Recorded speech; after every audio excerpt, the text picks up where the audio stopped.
Hello, BookTube.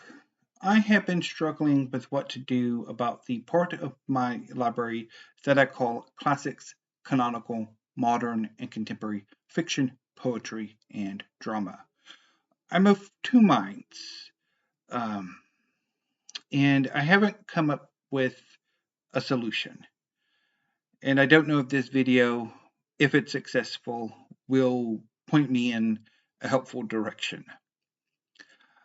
Because I've been trying to make this video. I've been going over this problem I'm having, and I don't quite know what to do.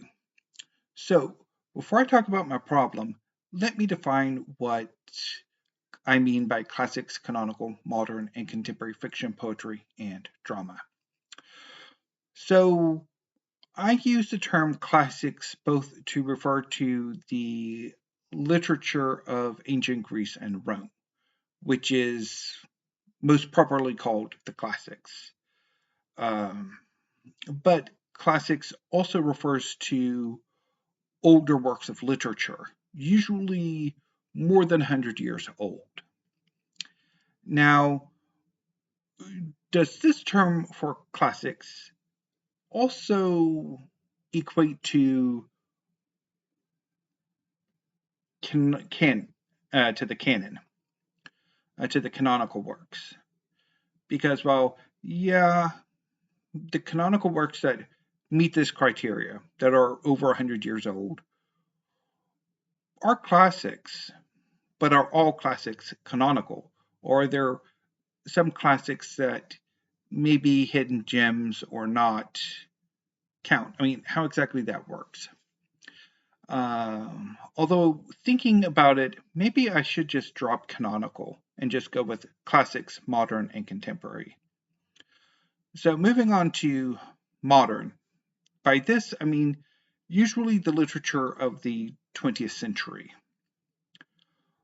And then contemporary is the 21st century, although as the 21st century continues to expand, modern would probably begin to be moved to sort of like mid-century to late 20th century and even the early 21st century, as the contemporary period is sort of moving further on.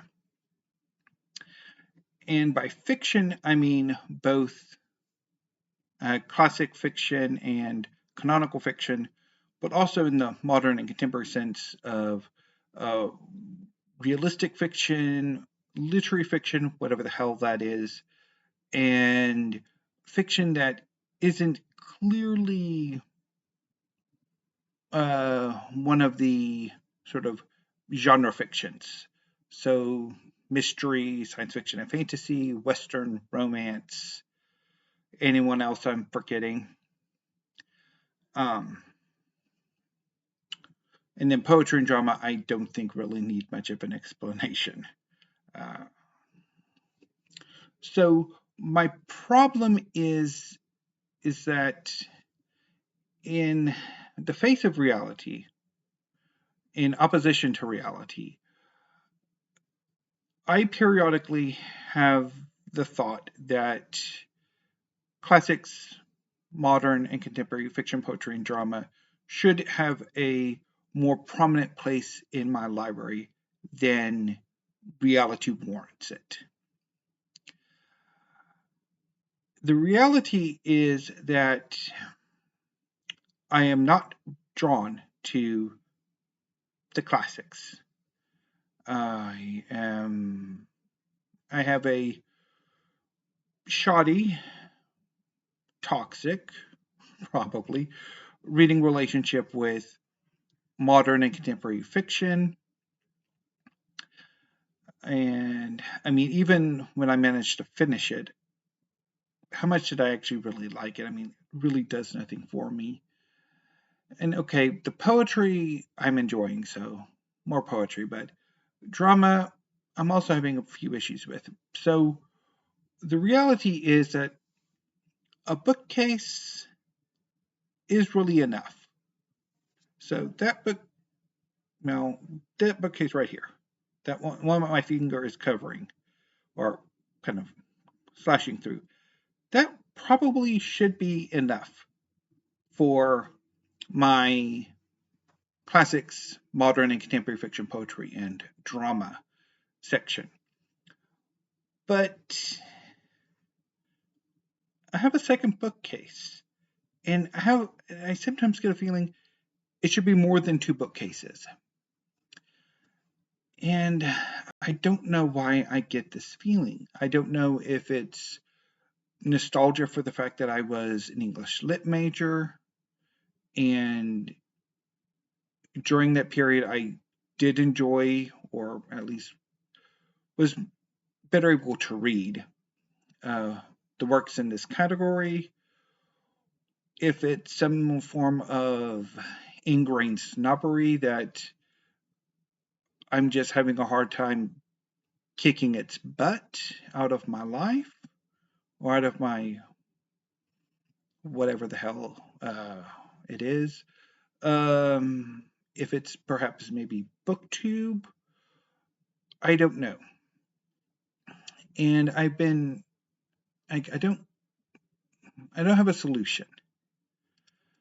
Um, I mean, fortunately, this thought is periodic. It's not like a permanent thing. And I don't really have the, at least right now, desire to really go on a book buying binge to try to fill up this second bookcase. If anything, my book buying focus right now is nearly exclusively on manga. There's a manga haul coming up after this video. So I don't know. I just struggling to figure out what to do. Um, I mean, maybe I could just like, okay, whenever I have the urge to pick up some classics, modern and contemporary fiction, poetry, and drama, do it, read it eventually if I can manage to read it. If I bail on it, which is more likely case, then that's okay, and just cycle through that rather than just having these books there for whatever reason. Just try to cycle through. And I think that also raises the question in a way on the other side of Shakespeare. I have the complete Shakespeare. I don't enjoy Shakespeare. Um, he's never really done it for me. And so, should I keep Shakespeare because he's Shakespeare? Or should I, at some point, perhaps with my next book purge, send him to a new home, hopefully? That's, I don't know. I don't know what to do. I mean, fortunately, I'm not really hurting for space except for my history collection, which is another video I need to figure out how to do because my relationship with history right now is also frustrating. So anyway, I'm going to go ahead and sign up for now. Hopefully this video makes some form of sense. Anyway, I will return. Until then, thank you, BookTube. Have a great afternoon and stay safe.